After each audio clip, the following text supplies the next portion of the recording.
Cours des clics, la clé de votre réussite, vous présente les corrigés du bac.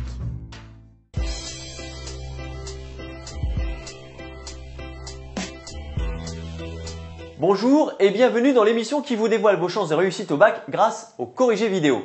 Aujourd'hui, épreuve d'histoire géo, série L et ES. Deuxième sujet, un sujet consacré à la présentation de la mondialisation en fonctionnement. Cher professeur, bonjour. Bonjour. Alors, quelle était l'intro possible sur ce sujet? Alors l'intro, l'avantage de ce sujet, c'est qu'on part vraiment d'un cas particulier parce qu'en effet, il fallait vraiment se centrer sur un cas que l'étudiant avait plus ou moins travaillé en cours. Donc ça pouvait très bien être un téléphone intelligent, ça pouvait très bien être un ordinateur, ça pouvait très bien être même une voiture. Donc là, par exemple, j'ai pris l'exemple de l'implantation de Renault au Maroc. Donc, par exemple, si vous aviez un sujet, encore une fois, pour ce genre de sujet, vous pouvez vous adapter. Il n'y a pas l'importance.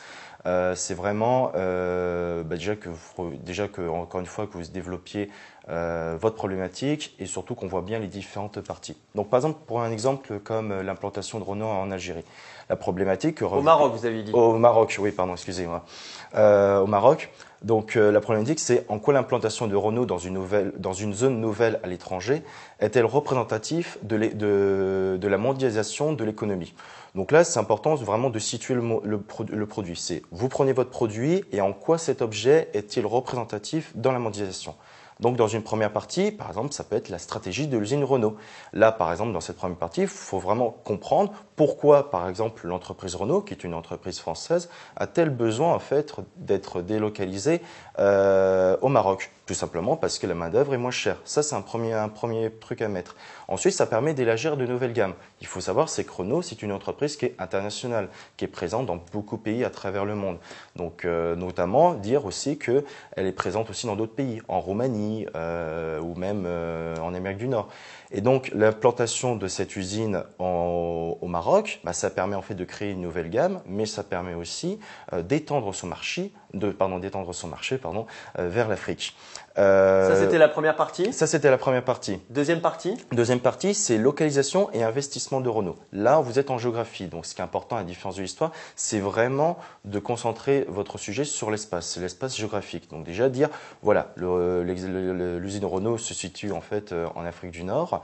Donc, elle est construite à l'extérieur de la ville, plutôt dans des zones franches, donc des zones où il y a une logistique importante.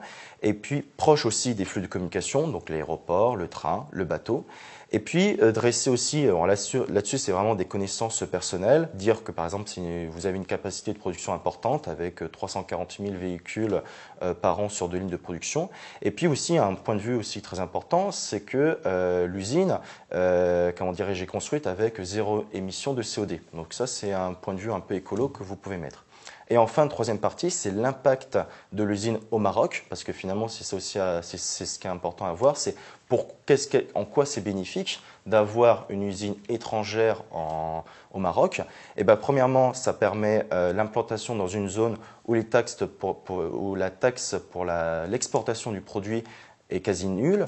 Et puis, ça permet aussi de ne pas avoir d'impôt sur les bénéfices. Et puis aussi pour le pays en lui-même, par exemple pour le Royaume, ça permet en fait d'investir directement dans une main-d'œuvre locale. Donc ça permet à la fois, je profite en fait du main-d'œuvre locale. Cette main-d'œuvre locale peut en fait avoir du travail, parce que vous avez quand même 7000 emplois qui sont offerts par le marché Renault. Et puis ça continue aussi de faire fonctionner l'économie française. Et alors en conclusion? En conclusion, ce qui est important, c'est d'avoir une ouverture assez large. Vous êtes en géographie. L'avantage de la géographie par rapport à l'histoire, c'est qu'on est beaucoup plus centré sur le présent. Vous pouvez toujours mettre un peu des petites notions un peu sociologiques, politiques, mais ce qui est important de dire, c'est que finalement, le marché est ouvert aux dimensions internationales et puis maintenant dépasse les frontières ou les lois de protectionnisme ou de nationalisme telles qu'il existait par exemple au XIXe siècle et ce même jusqu'au milieu du XXe siècle. Eh bien, cher professeur, je vous remercie. Merci.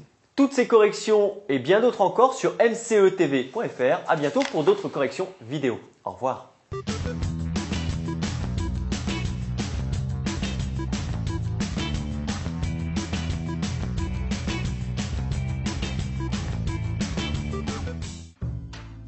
Cours des clics, la clé de votre réussite vous a présenté les corrigés du bac.